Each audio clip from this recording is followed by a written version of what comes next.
Hello. Yes, hello, good morning po, Mr. Palias. Hello, ma'am. Hello. Yes, hello, good morning po. Ikaw na po ba ito si Mr. Yes, ma'am. Ako na. Ah, okay po, sige. Bagay this is Quincy po from Home Credit Philippines over the recorded line. Tumawag ako tungkol sa iyong loan na meron pong 70 days na past due at meron po kayong unpaid amount na amounting 4,757. And meron din po kayong interest amount na amounting 1,432 and 90 cents. Kaya sa ngayon po yung total nito is 6,199 and 90 cents. Ang gusto ko para matulungan ka makapasinda sa yung payment. May susatag na po ba ito ngayon? Ano po, ma'am? Ito po bang iyong unpaid amount is may susatag na po ba ito ngayon? Bale po, wala pa po kaming trabaho. Sa Okay. Cebu City po ako. Sa? Sa Cebu po ako, Cebuano. Cebu City. Sa po. Oh, taka ano po, ma'am, dito? Balik sa ngayon. Patuloy pa rin yung ECQ. Hindi Pa po dyan na ang dito GCQ para pa rin ECQ. Walang kaibahan, pero ano po, ang bumabalik-balik naman yung mga yung mga makakalabas na, pero gaya nga ng limitado din, mga magdadala pa rin ng mga EQ pass, ganon. Tsaka po hindi pa po yung pinagtrabahoan ko dati, hindi pa po siya nagbukas. Hindi pa po nagbubukas. hindi pa po nag-ooperate yung pinapasukan niyo.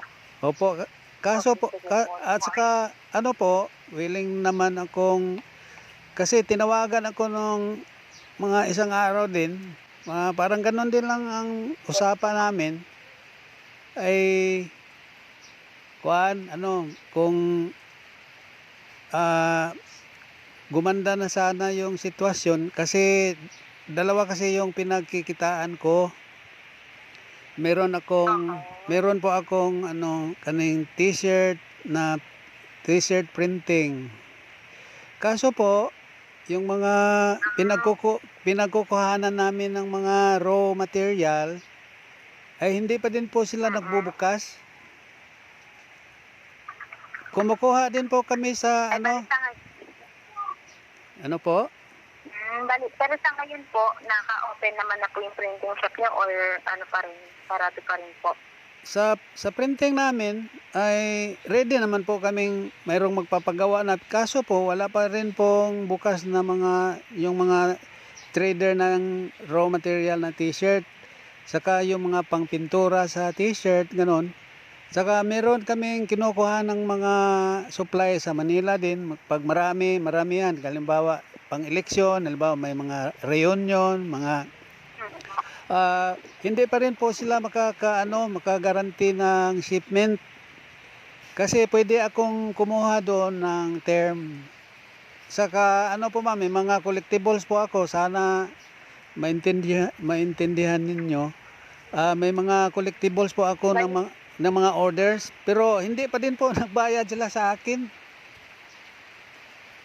Oo.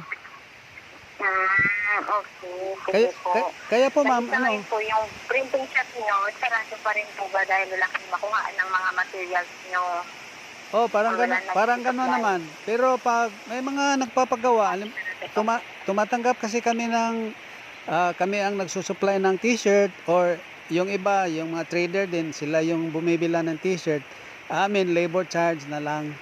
Pero ang sitwasyon po dito sa Cebu, parang ganun pa rin po eh. Malimit pa rin po yung mga yung mga bumibiyahing jeepney.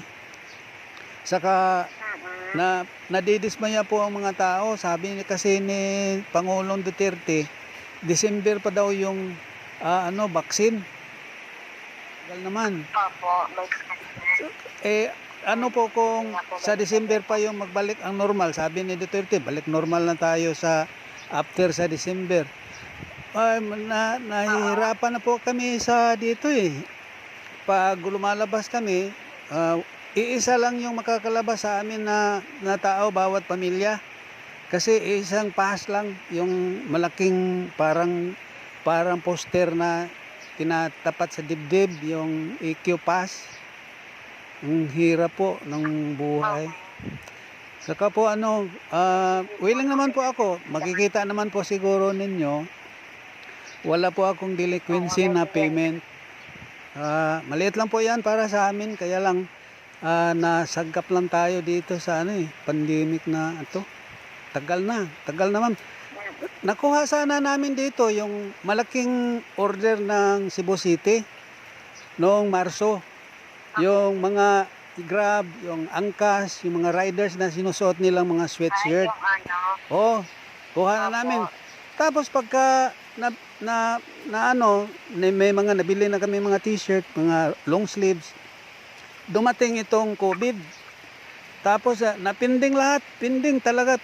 Daming yung mga iba ko nga mga nagtatrabaho sa akin, mga printer, umuwi sa Bohol, hindi pa nakabalik din. Yung iba na sa probinsya. Iba naman kasi itong Cebu City at saka sa province, meron pong boundary na quarantine po. Sana po ay matapos na. Hindi pa talaga, hindi po normal. Oo. Naiintindihan ko naman po yung pagkawala yung pansamantala. Oo. Trabaho, kayos na pangasaking lalo na po sa panahon natin ngayon. Oo. Bukod po ba din sa printing shop, meron pa po ba kayong other source of income or meron po ba tumutulong sa inyong finances sa ngayon na mga family members po or relatives? Yung po, wala po akong, 4 lang kasi kami magkakapatid, saka yung isa kong kapatid nagtatrabaho po sa Chunghwa Hospital, parang St. Luke yata yan sa Manila, ay tinamaan ng COVID. Tinamaan po talaga, na malapit lang sila sa amin dito, tsaka yung maapektuhan din kaming mga kamag-anak, yung mga isa kasi siya yung tinamaan, frontliner kasi siya sa Chunghwa Hospital. Na ngayon, gumagaling na siya unti-unti, tsaka yun, sa napakasama naman nung mga nangyari. Ang hina kasi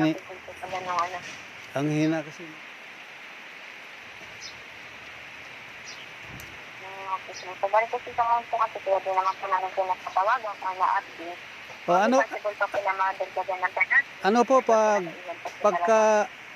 Pagka sakaling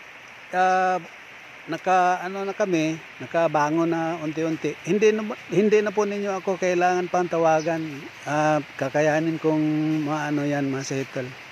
Saka gusto nga pong magamit na rin yung credit card ko na home credit. Saka mga malimit pa ding nag-open ang SM City, hindi pa. Ang Ayala Mall dito sa Cebu parang ang hina ng business. Mahina po ang business atmosphere ngayon sa Cebu po